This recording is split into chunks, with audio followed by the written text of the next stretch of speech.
Every NHL team is maneuvering to improve for next season. Can the Colorado Avalanche get back to a long playoff run? And can the Buffalo Sabres and Columbus Blue Jackets take that last step to return to the playoffs? We've got all this and more on today's Locked On NHL podcast.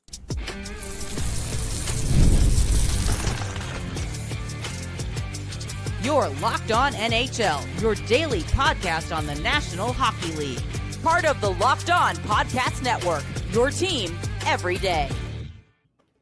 Gil Martin here. Welcome, everybody, to the Monday edition of the Locked On NHL podcast, part of the Locked On Podcast Network, your team every day. I want to thank everyone who makes Locked On NHL your first listen every day. Don't forget to subscribe on YouTube or wherever you listen to podcasts so you never miss an episode. Today's episode is brought to you by FanDuel. Right now, new FanDuel customers can get $150 in bonus bets if your first $5 bet wins. It is my pleasure to welcome back to the show the host of Locked On Avalanche, Chris Micieli. And Chris, it's been a very busy offseason for the Avs. A lot of changes, new additions, some of it focusing on the blue line. Talk to me about the new players and how they fit in. Well, it's interesting that you say it's been busy. It's been busy of things going out and not necessarily coming in. It's been kind of just a slow moving offseason so far for the Avs, but still an entertaining and interesting one.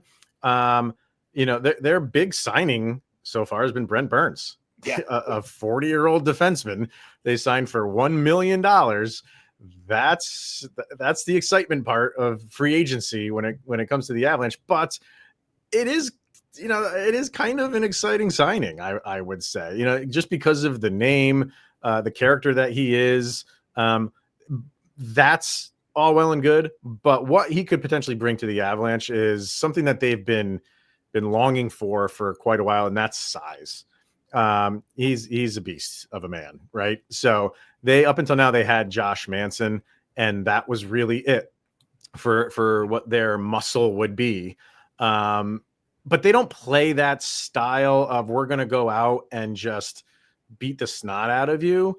But it would be nice to have guys that just are kind of like protectors. And Brent Burns is not a guy like he's not throwing his weight around anymore. He's 40 years old. Like, if he does that, he could break a hip. We don't want that happening. So, but he's an imposing figure, right? If people start messing with, the superstars, he's got no problem getting in. So they just wanted guys like that. And he has an offensive touch for the size that he is.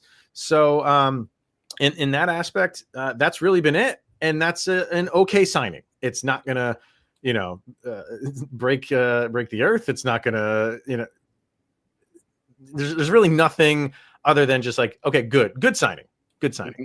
Okay. Where things are better is like, they've got some extensions. I mentioned Josh Manson. They just extended him 2 years, and he's making 4.5 going into this year. And then after that, they got him for 2 more years. They brought him down to 3.9. Again, not a terrible move with the salary cap going up and his number coming down. I think that's a pretty good bit of business there for what he can provide for you. So, and then we'll get to the Brock Nelson one in a minute because he was obviously signed. But so it's been okay moves and moves that you understand. Did the Avalanche do anything, bring in any big names? Nope. And we still have a long way to go in the offseason because they do have some cap space and some cap flexibility.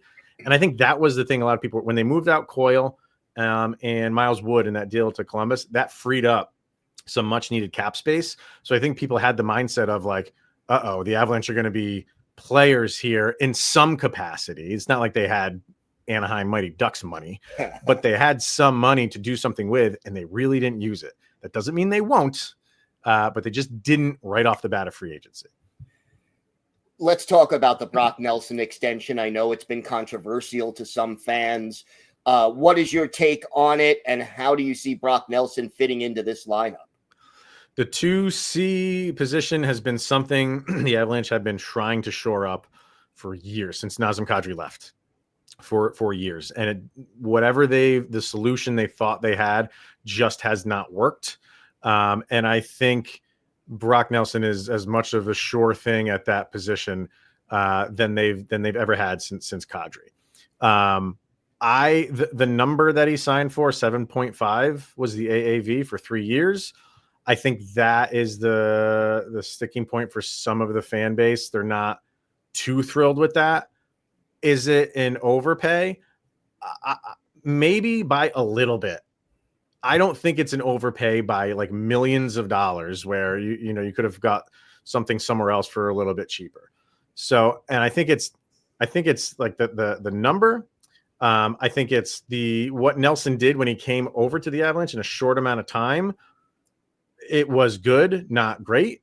But I think it's tough for a guy who's played with one team for as long as he did to come over on a trade deadline and then just set the world on fire. I mean, some guys are able to do that. I think Brock Nelson, fine. But I do feel like with an offseason in Colorado, now he's got that extension and going into a full year with the team, I have zero problem. I think he will be just fine. And I think the third kind of cog in this wheel for Avalanche fans is, like I mentioned before, because they've gone through so many 2Cs. I think Avalanche fans are tired of saying like, yep, this is our guy, and then it doesn't work out. This is our guy, and then it doesn't work out. So I think they want to see Brock Nelson really be like, you don't have to worry about this position anymore, before Avs fans are like, okay, we're buying in. So I think it's those three things are kind of keeping fans from getting too excited about it. But personally, it's nice. I feel like you don't have to worry about the 2C problem right now for 3 years, which is a nice little non-problem to have. Yeah, fans, I guess, once bitten, twice shy. So, yeah, I mean, Yep. No doubt. You talked about cap space being available. What needs to still be done for this team this offseason, and could it wait until we get closer to the trade deadline? The Avs are usually pretty active in the trade deadline, but they're also pretty, or I would say active, not like they're making moves every day, but later in the offseason, that's when they typically will go and pluck some guys that haven't signed yet in free agency, or make a trade or something like that. So what they need is it's funny because I feel like we've just moved the problem that we had at 2C and moved that down to the 3C. So it could be, because you got rid of Charlie Coyle, who was going to be your 3C. And right now it's what that kind of revolving door, and we'll just throw something in there, see what works. I feel like that's the 3C problem right now. You could put Ross Colton in there if you wanted to. You could move up Jack Drury if you wanted to. But that is, if you move Drury up there, you're kind of giving him more of a role than he's ever really had. Right. And do you want to do that? You want to take that chance? Who knows? We'll see. But right now, they need depth. Their top six is set. They have a dangerous top six. They have good players in their bottom six, but they need to fill it out. They need to flesh it out more. A guy like Yoel Kiviranta, who had a really good season for them last year, he's still a free agent. He hasn't signed with anybody yet. That could be one of those guys that, as the weeks go on into this offseason, maybe they bring him back. I'm sure he's out there trying to capitalize on the season that he had last year. Not that he's going to make $4 or $5 million next year, but because he had a really good season in a contract year, he's probably testing to see if he can get the most money, and then kind of weigh it against, is it as good as an opportunity as I can play in Colorado? So moves like that. They lost Jonathan Drouin to you guys. Right. So there are some holes to fill in the bottom six. And I think that's kind of where they have to kind of keep their mindset for the rest of the offseason. Any particular candidates that you think stand out right now? I like Roslovic. I think he was one of the guys on my list of free agency that I think would be a good fit. And I should say my list that I did have was getting crossed off very quickly as free agency was going on, and the Avs were nowhere near any of these players. He's the last one remaining on my list. So I think he would be good. I mentioned Kiviranta. I think bringing him back would be good. I was okay if they were going to bring back Drouin. I think Drouin lost a lot of favor with the fan base. Maybe I think the Avs wanted to bring him back. They weren't going to touch what the Islanders paid for him. So because they do have to be a little bit frugal with their money. So they couldn't have gone that high. But yeah, I think if you can bring Kiviranta back, and I think you can get a guy like Roslovic there, then you have Logan O'Connor, who will start the season injured. He's going to miss about the first month and a half of the season. You have Drury, you have Parker Kelly down there. So you have good players down there. It's just you do need those one or two other guys to solidify everything, because your defense is good. They could be making moves on defense too. They like what they have, but there could be a move coming where maybe a guy like Sam Girard could be on the way out. If it happens, okay. If it doesn't happen, I think they like Sammy G, and he'll be with them for the year. All right, Chris, why don't you tell our viewers and our listeners where they could find the podcast and where they could find you on social media? Yeah, podcast anywhere you listen to podcasts. Follow along there. Over on social media, on Twitter, X, it's LOPN_Avalanche. And of course, on our YouTube channel, subscribe to that as well. All right, Chris, thanks so much. Anytime, yo. Today's episode is brought to you by Indeed. You just realized your business needed to hire someone yesterday. How can you find amazing candidates fast? Easy. Just use Indeed. When it comes to hiring, Indeed is all you need. Stop struggling to get your job post seen on other sites. Indeed Sponsored Jobs puts your post at the top of the page and helps you reach the right candidates faster. I've been in that spot when you need to hire like yesterday. The pressure is on, and every day without the right person is a setback. That's exactly where Indeed Sponsored Jobs come in handy. They make sure that your post is seen by the right candidates right now. Now you can speed up your hiring process with a $75 sponsored job credit. Just go to Indeed.com/lockedon now and support our show by saying you heard about Indeed on this podcast. That's Indeed.com/lockedon. Terms and conditions apply. Hiring, Indeed is all you need. It is my pleasure to welcome back to the show the host of Locked On Sabres, Joe DiBiase. And Joe, it's been an interesting offseason in Buffalo. A lot of movement going on. But I guess as an opening question, do you see a plan here? Is there a organized plan to get this team to be better, or is this more ad hoc? Yeah, it's a good question, because I think if you told a Sabres fan right now, like, hey, it's been an active offseason for them, they might go, it has. We haven't had, I think, a lot of the moves that fans have been hoping for. Is there a plan? I mean, I think this is the least convinced I've maybe ever been in an offseason with Kevin Adams at the helm that there is a plan and that they are enacting it, other than the plan just being, which I think this could be what it is, just run it back with a team that wasn't all that close to making the postseason last year, which is why I think a lot jumped to the conclusion of you don't have a plan. You are, cowering into this mindset of, no, we liked what we were last year and we think that we're going to progress in all these different areas. But that might just be something you say when you don't get a lot of the moves that you wanted done. And one of them is up front in front of everybody. Everybody knows the GM's been talking about it since the deadline. They want to trade one of their top defensemen, Bowen Byram, who we'll talk about, and he still sits there on the team right now. I think that's one example there of there hasn't been a lot. They brought in a goalie to compete with Ukko-Pekka Luukkonen. Okay, that was one thing they needed, and they did that. But how much does signing Alex Lyon really move the meter around the league? Not much. And beyond that, it's guys that play at the bottom of your roster. So if there's a plan, I'm not sure that they actually have executed it. How do you replace the production of a JJ Peterka? That's really, that is the key. That is what we're hoping this Byram trade, whenever it might end up coming, becomes, because right now I don't see an easy answer to that question. He was one of their best 5-on-5 goal scorers for the last 2 seasons. He wasn't a perfect player. He was not very good in his own end. He actually kind of weirdly, for being such a good offensive player, good finisher, he actually wasn't that strong on the power play, and they've had a bad power play for 2 years. So I don't think they're getting any worse on that front, losing him, but you're second best 5-on-5 scorer behind Tage Thompson. That needs to be replaced. And right now, it's like, I guess Jack Quinn might be able to do it, who scored, 13 goals, 14 goals last season. I think he might have actually got a little higher. He stacks him up at the very end of the season. 15 was the number. But that's a player that nobody has been impressed with for the last 2 seasons. Zach Benson, okay, I love watching Zach Benson play, but 19 years old, and he has a long way to go, I think, physically, before he is scoring anything close to 27, 28 goals.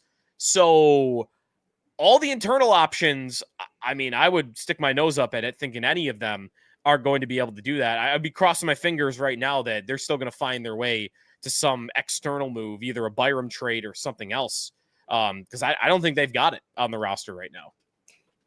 Give me some reasons for hope and optimism in Buffalo right now. I think right now the best reason for hope is you're going into year 2 with a coach. And I think it took them a little bit of time to get used to Lindy's system. Was very different than what they had under Don Granato before that. So you would like to think going into year 2, there's a little bit more comfort with that. I do think, going back to your original question about what the plan might be, the closest thing to a plan might be that they are getting tougher to play against, stronger in their own end, more two-way, responsible. I think that could be a trap. I think that's what bad teams sometimes say about their team when they're not winning. But okay, let's see it. You're gonna get tougher to play against. You're gonna be, grinding out these low-scoring games. If you're gonna be able to do that, then all right. I think you got to have the goaltending to go with it with that type of team, and that's a big question mark for me. But Ukko-Pekka Luukkonen had a really good season 2 years ago. If you can return to that and you're stronger defensively, all right, you've got a season.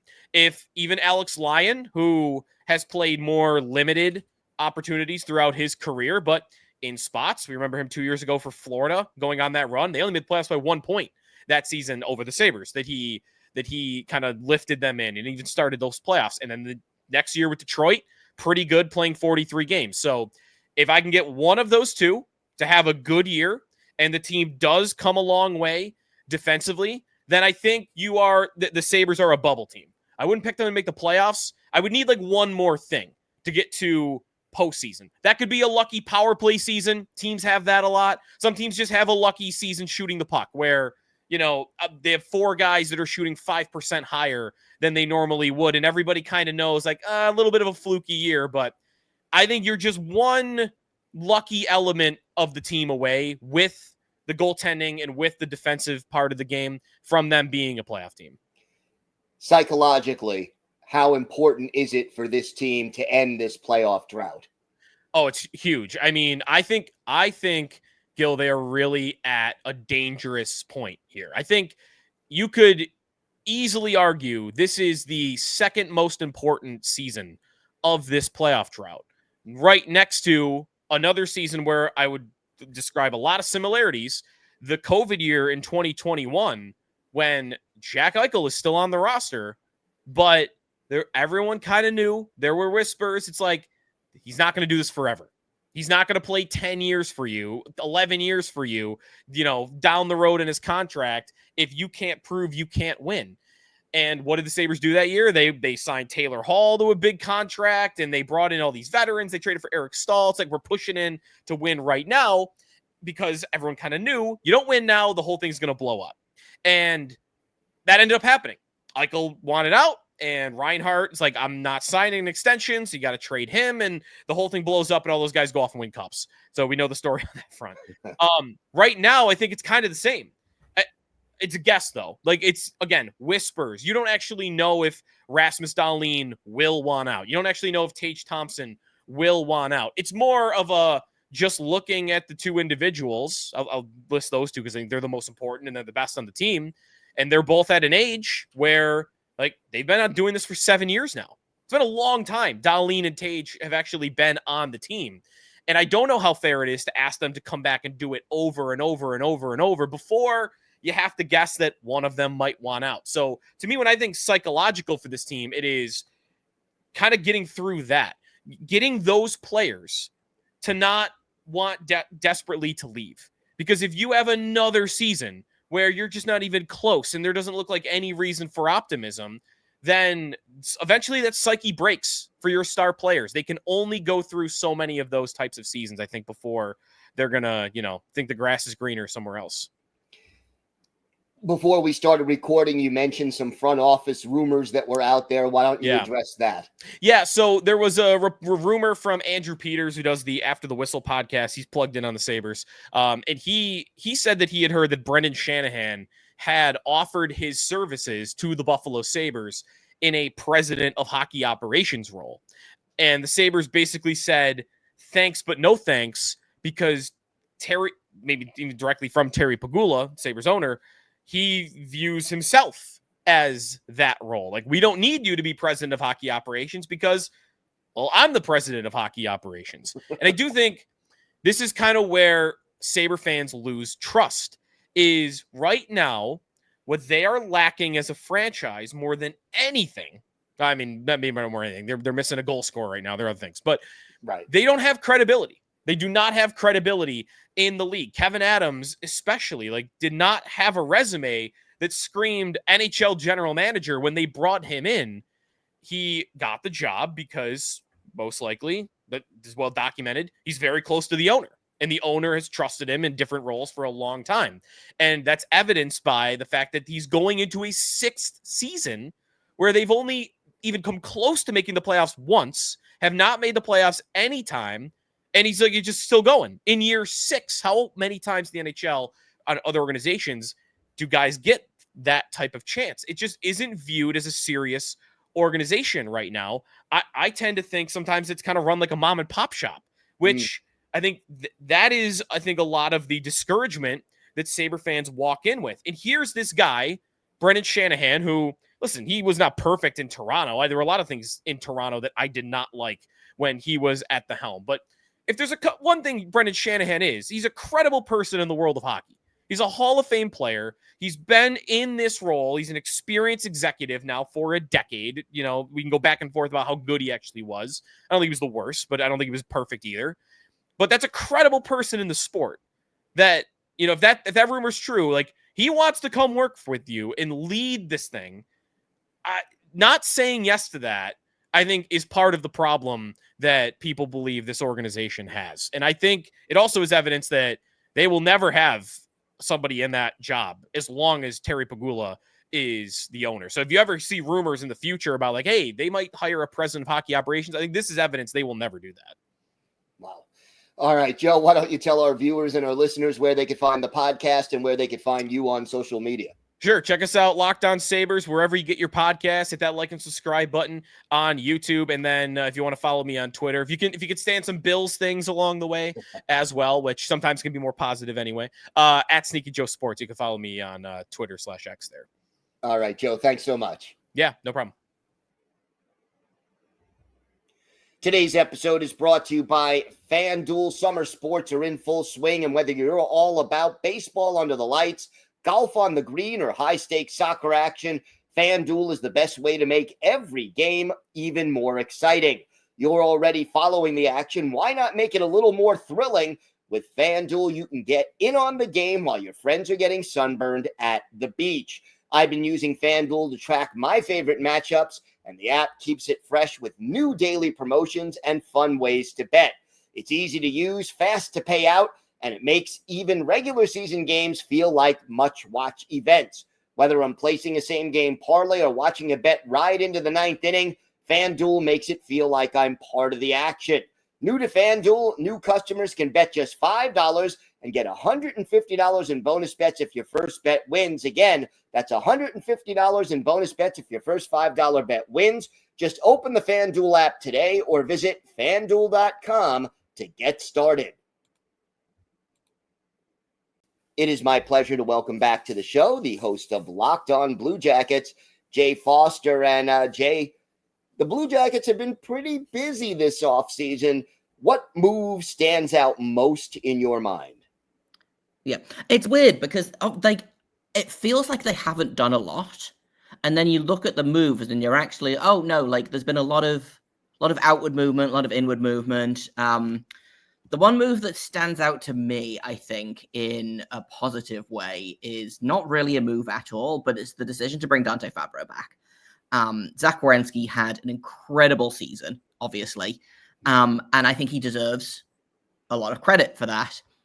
However, it's not lost on me that he had this season the first time he's had a consistent defense partner since Seth Jones left in 2021. And I think bringing Dante Fabro back is key to keeping the Werenski at the level that he played this season.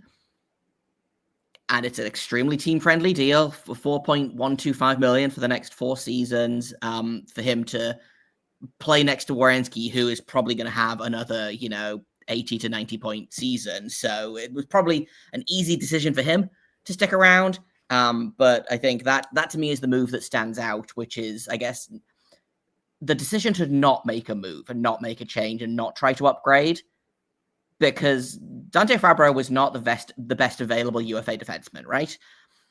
But he was the best fit for that top right defenseman spot next to Werenski. So the decision to go there instead of upgrading somewhere else, I think is key.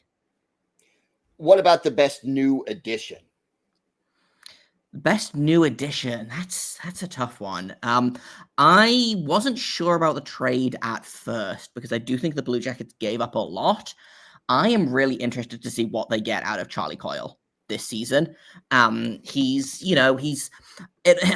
feels bad to say that he's, aging out of the league a little bit because he is 33 years old, and that's, it's no age really, but in the NHL, it's getting up there in age.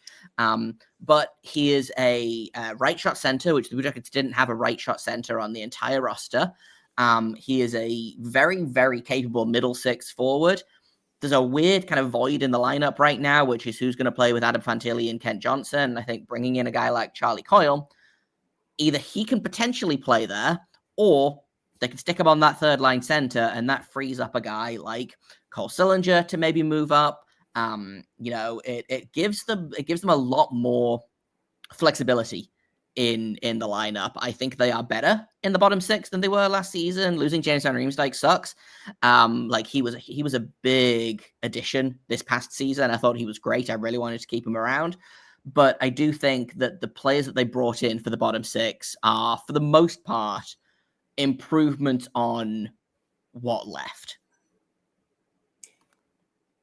The Blue Jackets select a goalie in the first round of this year's draft. Turns out he will not be in North America for at least 4 years, signs a contract with the KHL. Is this a big deal, or is this something that isn't going to hurt this team? Straight up, no. Yeah, I've seen a lot of hand-wringing about this. Well, first, the first thing that's important to know is the Blue Jackets knew about this contract extension before they drafted him. It was made official a couple of days ago, but when they drafted him, they knew he was either it was agreed to and he hadn't signed yet, or that he was going to agree to it. The fact of the matter is, that's just kind of how long it takes to develop a goalie, right? Even if they brought him over to North America and threw him in the USHL or the CHL or sent him to college or whatever, it takes 4 to 5 years for a goalie to be NHL ready anyway. And I would much rather have him playing on a KHL team than playing on an AHL team. I think the AHL is a fine place for a lot of players to develop. I'm not convinced, and this is maybe a little bit hypocritical because I do think they did a very good job developing Jet Greaves, but I don't necessarily think the AHL is the best place to develop a goalie as young as Andrianov, who is only 18 years old. He's going to be playing for CSKA Moscow next season, hopefully. He's got some competition for that job, but I think keeping him in Russia is... Would I love to see him sooner? Sure, but he was never going to be a Blue Jacket before the year 2030 anyway, which sounds like a long way away, but when you look at the top young goalies of this most recent season. So Yaroslav Askarov of the Sharks springs to mind. He was, I believe, a 2020 draft pick. He is only just making his kind of role. Like, he's only just stepping into his role as potential NHL starter next season, so the 25-26 season. Similarly, Dustin Wolf was a 2019 NHL draft pick. He played his first full NHL season this most recent season at the age of, he's what, 24? Yeah, he just turned 24 in April. So, like, if he's 22, 23 when he gets here, like, that's just kind of how old a goalie is when they are typically ready to step into the NHL.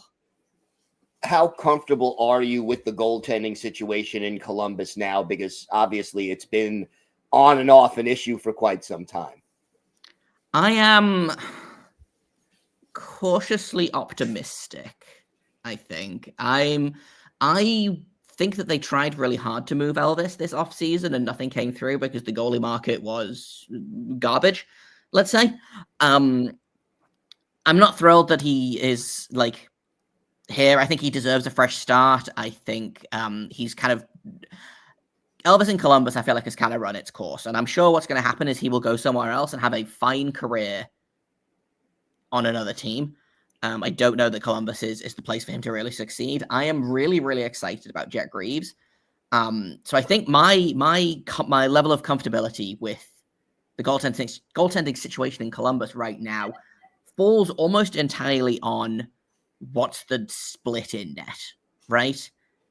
Because if it's a 1A, 1B situation, I can live with that. Like, it seems to me like the ideal is like 60-40 in favor of Jet Greaves, the kid. Elvis is a goalie that shows flashes of brilliance, but is frequently injured, gets fatigued a lot. He's not the most durable goalie. He misses a lot of time. And I do think that if you limit him to like 30-ish games, 35 at the outside, you will get a fresher Elvis, you will get a better Elvis. And I think if he does need to step into the starter role, then having him with fresher legs, I think, will help. I don't think he wants to be a backup, but I think that's probably what's coming down the line. I think Jet has earned the right to see if he's got what it takes as a starter. Obviously, that incredible stretch at the end of last season, where he went like 6-0, I think, and had 2 shutouts in that time. I think he's earned his right to see what he's got. If he struggles, Elvis is there to step in. For all the criticism Elvis faces, he is still an NHL goalie, right? I know a lot of people talk about him like he's an ECHL level goalie. He's an NHL goalie, right? Is he the goalie that the Blue Jackets needed last season? No. But he will be fine if they need to turn to him. I would have liked a different option, but it is what it is. Fair enough. Jay, why don't you tell our viewers and our listeners where they could find the podcast and where they could find you on social media? Yes, you can find Locked On Blue Jackets anyway. You can find Locked On NHL. We're on all podcast platforms. We are over on YouTube. You can find me on Blue Sky at JAKOBFORSTER. You can find the show at LO_Blue Jackets on Twitter and LO-Blue Jackets on Blue Sky. And today's episode is all about Adam Fantilli and what kind of contract extension he might sign. So go and check that out if you are at all interested in Adam Fantilli. All right, Jay, thanks so much. Thanks, Gil. I want to thank my guest, Chris Micieli of Locked On Avalanche, Joe DiBiase of Locked On Sabres, and, of course, I want to thank Jay Forster of Locked On Blue Jackets for joining me today. I'm Gil Martin. I host the Monday edition of Locked On NHL, and I co-host the Friday edition along with Rachel Donner. Don't forget, we are here every day, Monday through Saturday, bringing you the biggest stories from around the hockey league. So make sure you hit the like button and subscribe to Locked On NHL so you never miss an episode. Have a great day, everybody. Stay safe, and thank you for listening to and watching the Locked On NHL podcast.